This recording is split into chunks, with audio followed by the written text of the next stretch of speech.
everyone, and welcome back to Keeping Up with the NWSL. This is week 2. 4 games to talk through today as North Carolina Courage go top of the table. Let's just kick it off. So the second round of fixtures started on Wednesday evening as Portland played Chicago. Second round of fixtures, so both teams were still looking for their first win of the tournament. It started off well for both of them. Both of them had plenty of opportunities in the match. I think for Chicago, Savannah McCaskill was the closest as a free kick just went wide of the goal. I did watch this game because it was a 5:30 kick-off on Wednesday, so finished work, managed to get home in time to watch it. If you follow us on social media, you'll see that there was a bit of an issue with Twitch. So everyone sort of missed the first 10 minutes of the match, international fans anyway. But yeah, I think for both of these teams, they've struggled a little bit in their opening 2 matches. They've both struggled to convert. They haven't really had, overwhelming games. But yeah, Savannah McCaskill went close for Chicago with a free kick. Portland looked to be on top for the majority of the match. They seemed to have the most possession, the most chances. But again, they couldn't really do much with it. Emily Ogle went close towards the end. They had a spell towards the end, Portland, for about 7 or 8 minutes where it looked like they were going to score. Just to clinch the win at the end of the match, which would have been heartbreaking for Chicago. But yeah, Emily Ogle went close at the end. She couldn't convert, and then Autumn Smithers actually hit the bar as well for Portland. So both teams did have opportunities in the game. There wasn't too many to shout about. Like I said, Portland were on top for a lot of it, but yeah, these two teams have really struggled in their opening matches. So it's going to be interesting to see how they perform in their next set of fixtures in the next round of the cup. The second game of Wednesday was in the evening time. I think it was like a 12:30 kick-off for me, or it might have even been like 3 a.m. again, so I couldn't watch it, but I've caught up on the highlights, and it was between Washington Spirit and North Carolina Courage. Now this was sort of like a top of the table clash, even though there'd only been 1 game. Both those teams had won their first round of fixtures, so they were sitting at the top. Lynn Williams netted 2 goals to gain the points for North Carolina Courage and give them a lead at the top of the table. Both of these teams had a really good start to the match, so it was an interesting matchup to see who was gonna sort of take the points. But I think North Carolina just turned out to be too much for Washington in the second half. But in the first half, Washington made a good start to the game. Andy Sullivan tested the Courage goalkeeper within the first 2 minutes of the match with a long range shot, which the keeper did end up saving.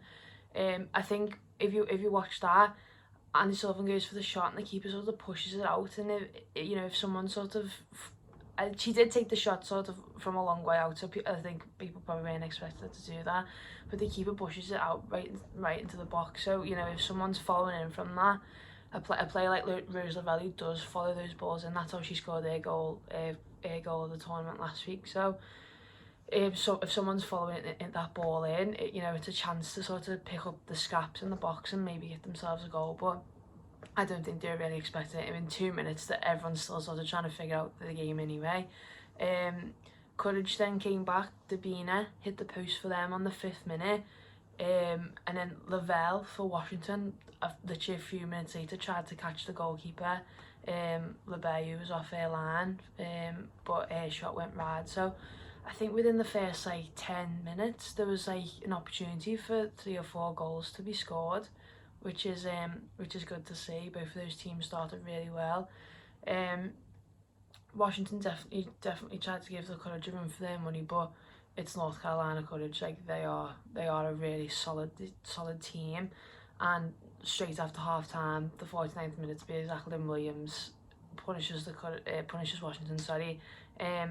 She wins the ball back on the right hand side. Literally runs straight into the box. She runs perfectly across the defender, so that if there's a challenge made in the area, it would have been a penalty. So the Washington defenders couldn't really have done much. perfect run from her and left-footed strike into the back of the net gives the courage to lead. And I think that sort of just deflated Washington a little bit. As you know, not long after, I think I want to say the 60th minute, Lynn Williams scored a second one. So 65 minutes, Courage are 2-0 up. It is a long way back for any team then, especially against a team like North Carolina Courage. So yeah, they extended their lead at the top of the table, and you know, rightly so. They've been amazing in the first two matches. The other two fixtures of this round weren't played until yesterday. So today's Sunday as I'm filming, it'll go up on Sunday when you're watching this. The other two fixtures weren't played until yesterday evening, which was Saturday. So Utah faced Sky Blue. Utah managed to get a point in their first match against Houston Dash after coming back from 3-1 down to make it 3-3. I talked through that game in the first video. It was a mad game to watch. Utah sort of, you know, they're going into this tournament having lost players like Becky Sauber at the back. Kristen Press up front, she opted out of the tournament. You know, they're missing some key players for them. But yeah, they've shown that they are resilient. So coming back from 3-1 down and then going out and beating Sky Blue yesterday, so they are a solid team. Sky Blue held Reign to a 0-0 draw in their first match, so both of these teams were coming into this game level on points, searching for their first win. So it was a good matchup. Utah claimed the first victory though through newly appointed captain Amy Rodriguez. She's took the role from Becky Sauber, who has been traded to Portland in January or February, I think it was.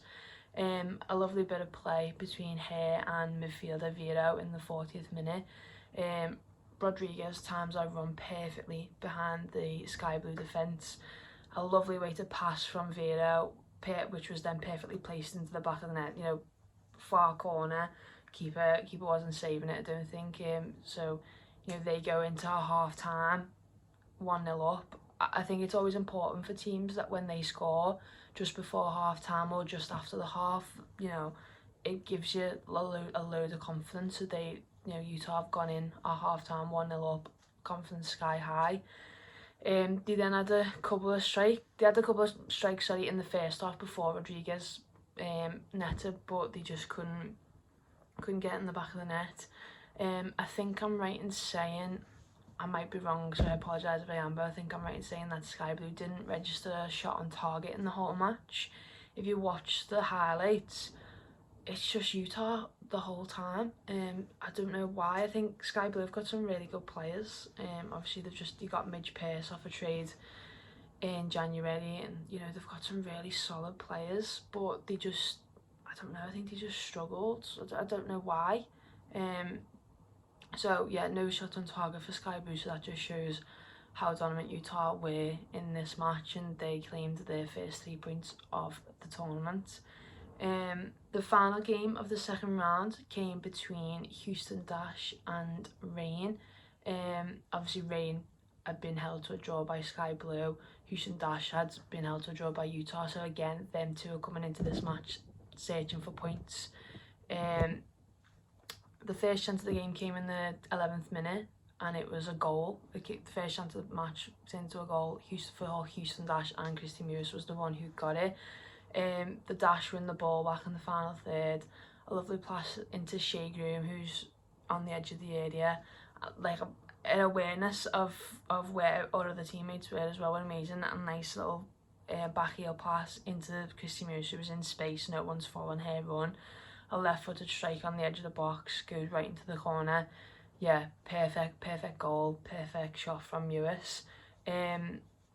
Reign had an opportunity in the 19th minute to level a game with Mimiki having a header on goal, but if you watch it, I advise everyone to go and watch the highlights as well, because you know it's important that you're sort of aware of what's going on as well. But she's sort of coming in, and I think she's just, the angle of her body is just off, so as she's gone for the header, she's sort of like fallen to the ground as well, so the header goes wide, she's not able to convert. The second half saw an early chance for Mewis in the box as well. Obviously Houston had gone in 1-0 up, so they're on top. straight out from half time, they're straight back on it. Muir's in the box, has a little bit of space. She goes for the shot, but she's just leaning back and she sort of loses her balance. So then it does go over the bar, but it just shows that right from the get-go, Houston were ready and searching for that second goal. And the second goal came in the 53rd minute. Rachel Daly finds herself in acres of space on the right-hand side. She's got plenty of time to run with the ball and look up and see where their players are in the box, and she manages to pick out Shea Groom, who heads the ball into the back of the net.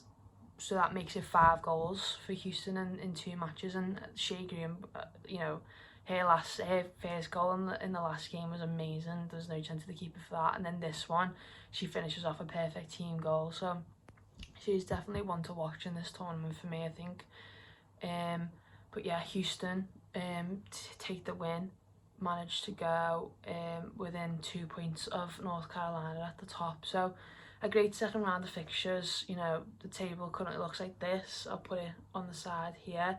You can see North Carolina at the top, leading Houston Dash and Utah Royals by 2 points.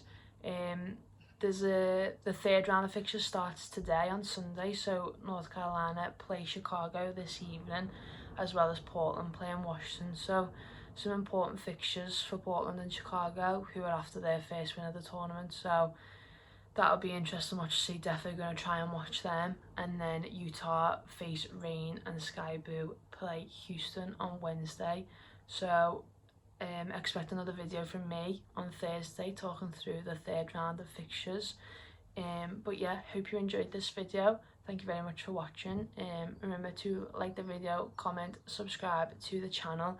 I think when we last checked our YouTube analytics, over 50% of you weren't subscribed who watch our videos, so please do subscribe to the channel, hit the notification bell, check out all our videos we posted last week. We've got episode 92 of the podcast, you've got the first round of fixtures of Keeping Up with the NWSL video, and you've also got an Amy Rogers signing video and Gemma Perfield leaving video. So yeah, go and check them out.